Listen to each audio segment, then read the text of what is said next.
Online വ്യാപാര ശൃംഖല ശക്തമായതോടെ ഹൈറേഞ്ചിലെ ചെറുകിട വ്യാപാരികൾ പ്രതിസന്ധിയിൽ.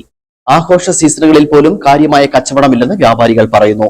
കോടിക്കണക്കിന് രൂപയുടെ വ്യാപാരം ഓൺലൈൻ പ്ലാറ്റ്ഫോമുകളിലൂടെ നടക്കുമ്പോൾ മലയോര മേഖലയിലെ വ്യാപാര സ്ഥാപനങ്ങളിലേക്ക് എത്തുന്നത് തുച്ഛമായ കച്ചവടമാണ്. ആഘോഷ സീസൺ, കച്ചവടം പൊടിപിടിക്കേണ്ട സമയം. പക്ഷേ ഹൈറേഞ്ചിലെ ചെറുകിട വ്യാപാരികൾക്ക് ഇത്തവണയും നിരാശ. വസ്ത്രം മുതൽ ഇലക്ട്രോണിക്സ് വരെ വിലക്കുറവുകളും ഓഫറുകളും തേടി ഉപഭോക്താക്കൾ ഓൺലൈൻ പ്ലാറ്റ്ഫോമുകളിലേക്ക് മാറിയതോടെ പരമ്പരാഗത വ്യാപാര സ്ഥാപനങ്ങളിലെ തിരക്ക് കുറഞ്ഞു.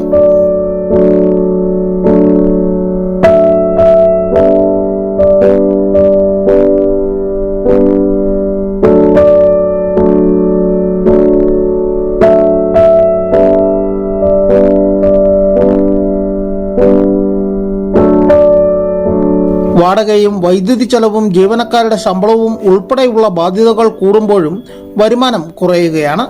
ആഘോഷ സീസണിലെ കച്ചവടം പ്രതീക്ഷിച്ച് അധികമായി സ്റ്റോക്ക് എടുത്ത വ്യാപാരികൾക്ക് പോലും തിരിച്ചടിയാണ് ഇത്തവണ.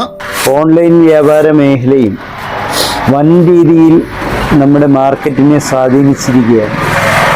അതുകൊണ്ട് നമുക്ക് മനസ്സിലാക്കാൻ കഴിയുന്നത് ചെറുകിട വ്യാപാരികളുടെ വ്യാപാരം വൻതോതിൽ കുറയുകയും നമ്മുടെ നാട്ടിലെ ആഘോഷങ്ങളും മറ്റുള്ളതും ഒക്കെ നിർജീവമാകുന്ന ഒരവസ്ഥയിലേക്ക് വരികയാണ്. ഓൺലൈൻ ഭീകരന്മാർ മാർക്കറ്റ് കൈപ്പിടിയിൽ അമർത്തുമ്പോഴേക്കും നമുക്കുണ്ടാകുന്നത് ഗ്രാമീണ മേഖലയിലെ ചെറിയ ചെറിയ ഉത്സവങ്ങൾ തീർത്തും ഇല്ലാതാകുന്നു. നമ്മളിപ്പം ഏത് മേഖലയിൽ നോക്കിയാലും, ഞാനിവിടുന്ന് കോട്ടയം മേഖലയിലേക്ക് യാത്ര ചെയ്തപ്പോൾ പോലും അവിടെയൊന്നും ഒരു ആഘോഷങ്ങൾ ഒരു നാട്ടിലും കാണുന്നില്ല. കാരണം അത് സംഘടിപ്പിക്കുന്ന ചെറിയ ചെറിയ ക്ലബ്ബുകളും പ്രസ്ഥാനങ്ങളും ഒക്കെ സംഭാവന ചോദിക്കുമ്പോൾ ചെറുകിട വ്യാപാര മേഖല തീർത്തും മോശമായതിൻ്റെ ഒരു അവസ്ഥയിൽ ചെറുകിട വ്യാപാരികൾ സംഭാവന കൊടുക്കാതെ വരികയും നാട്ടിലെ ചെറിയ ചെറിയ ഉത്സവങ്ങളും കാര്യങ്ങളും ഒക്കെ ഇല്ലാതാകുന്ന ഒരവസ്ഥ വരും. ഇത് നമ്മുടെ സംസ്കാരത്തെ നന്നായി ബാധിച്ചിട്ടുണ്ട്.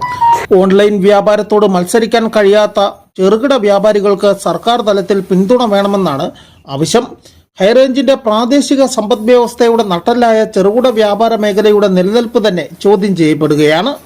ഓൺലൈൻ വിപണി വളരുമ്പോൾ ഹൈറേഞ്ചിലെ ചെറുകിട വ്യാപാരികളുടെ പ്രതീക്ഷകൾ മങ്ങുകയാണ്. പ്രതിസന്ധിക്ക് പരിഹാരം എപ്പോൾ എന്ന കാത്തിരിപ്പിലാണ് വ്യാപാരികൾ. Aneesh P A, Idukki vision news.